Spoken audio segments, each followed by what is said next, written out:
नमस्कार. आऊचा खाऊ या यूट्यूब चॅनलवर मी मेधा तुमच्या सगळ्यांचं मनापासून स्वागत करते.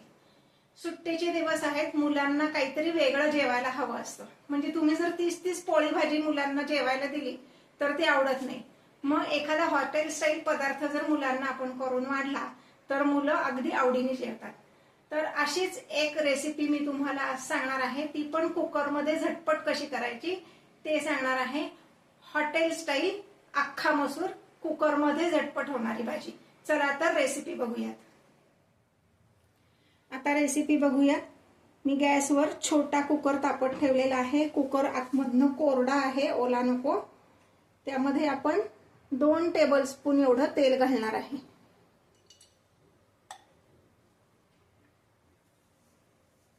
तेल छान कडकडीत तापल्यानंतर मग पुढचे इन्ग्रेडियंट्स आपण घालणार आहोत. गॅसची फ्लेम मीडियम ठेवलेली आहे. हे पाहता तेल तापलेलं आहे. आपण मिसळणीच्या डब्यातला जो चमचा आहे त्या चमच्याने 1 चमचा एवढी मोहरी घालणार आहोत.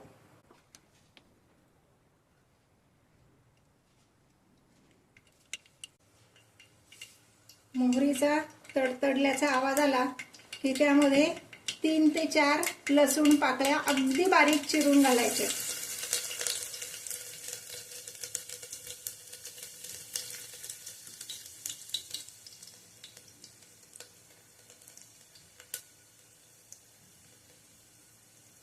तो लसूण छान गुलाबीसर रंगावर झाला की इथे मी 2 हिरव्या मिरच्या अगदी बारीक चिरल्यात. ही कमी तिखटवाली अशी हिरवी मिरची, त्या 2 मिरच्या बारीक चिरल्या.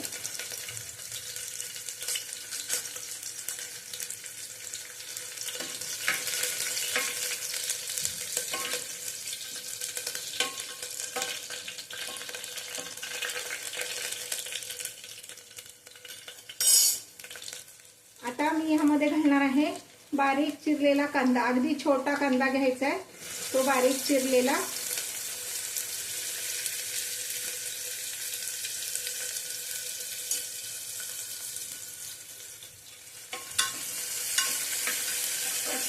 कांदा छान लाल होईपर्यंत परतायचा आहे. करपवायचा नाहीये, तांबूस रंगावर झाला पाहिजे. 1 मिनिट परतला की कांदा लगेच शिजतो. आता ह्यामध्ये मी घालणार आहे बारीक चिरलेली कोथिंबीर, साधारण 1 टेबलस्पून. अशी फोडणीत कोथिंबीर घातली ना की भाजीला एक वेगळीच चव येते. भाजी किंवा उसळ तुम्ही जे काय कराल त्याला खूप छान स्वाद येतो आणि रंग पण छान येतो. छान परतून घ्यायचंय.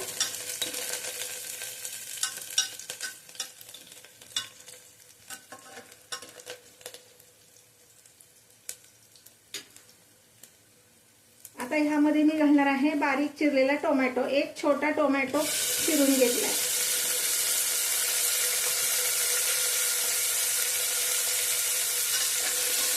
आता टोमॅटो मऊ होईपर्यंत परतून घ्यायचा. साधारण 1 ते 2 मिनिट लागतात टोमॅटो मऊ व्हायला.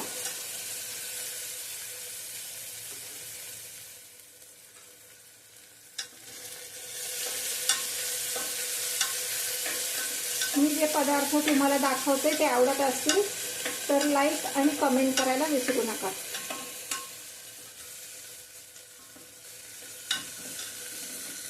हे अजून हे छान मऊ झाला पाहिजे टोमॅटो.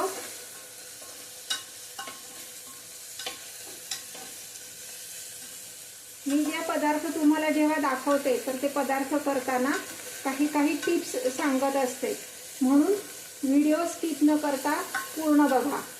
पहिली महत्त्वाची टिप म्हणजे आपण ज्या काही भाज्या किंवा टोमॅटो किंवा इतर काही पदार्थ जे आपण फ्रीजमधनं काढून वापरणार आहे ते पदार्थ करण्यापूर्वी अर्धा तास तरी फ्रीजमधनं बाहेर काढून ठेवा. म्हणजे ते रूम टेम्परेचरला येतात आणि पटकन शिजतात. नाही तर मग काय होतं, ते परतण्यात आपल्याला गॅस जास्ती वाया जातो. आता हा टोमॅटो व्यवस्थित मऊ झालेला आहे.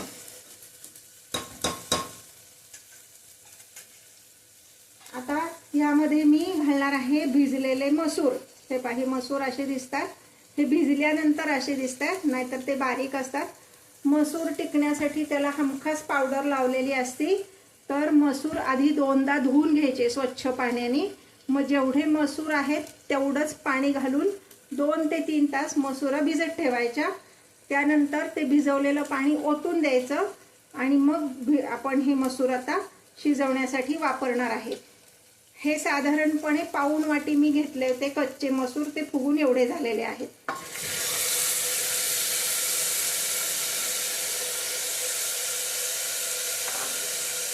मसूर घातल्यानंतर पण थोडंसं परतून घ्यायचं आहे.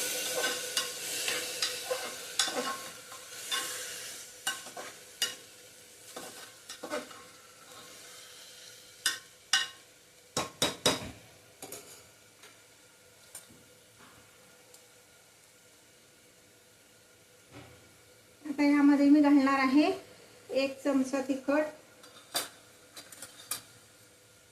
अगदी पाव चमचाच हळद घ्यायची आहे,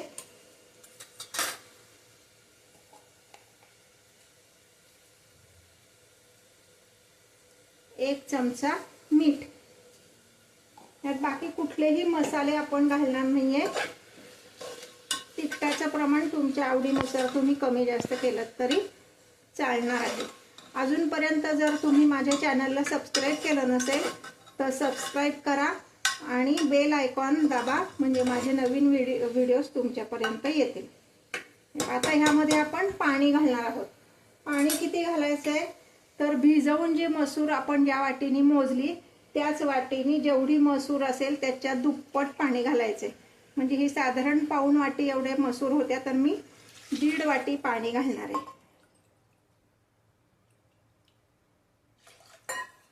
आणि ह्याच्या आपण 3 शिट्ट्या करणार आहोत.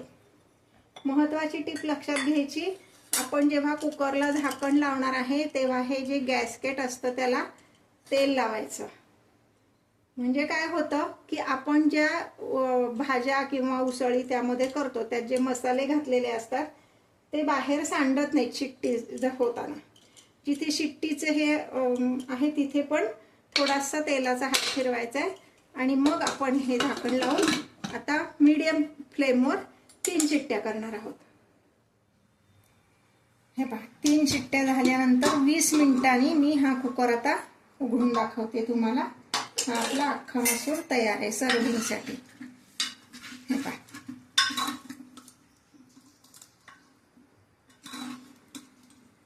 असा आपला अख्खा मसूर तयार आहे सर्विंगसाठी.